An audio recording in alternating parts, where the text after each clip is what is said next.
আজকে একাদশীর দিনে আমার ছেলে মেয়ে একাদশী আছে, সে কারণে আমি আলুর চিপস ভেজে দিচ্ছি। চিপস ভাজা শেষ। দেখেন তো বন্ধুরা, আমার চিপসটা কত মচমচে হয়েছে। দেখেন, এভাবে সবাই চিপস ভেজে খাবেন।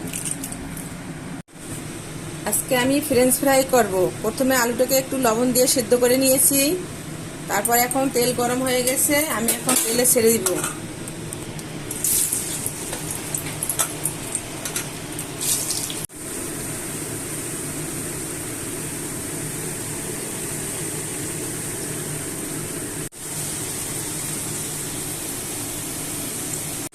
আমার ফ্রেঞ্চ ফ্রাই ভাজা শেষ হয়ে গেছে, এখন আমি তুলে নিব।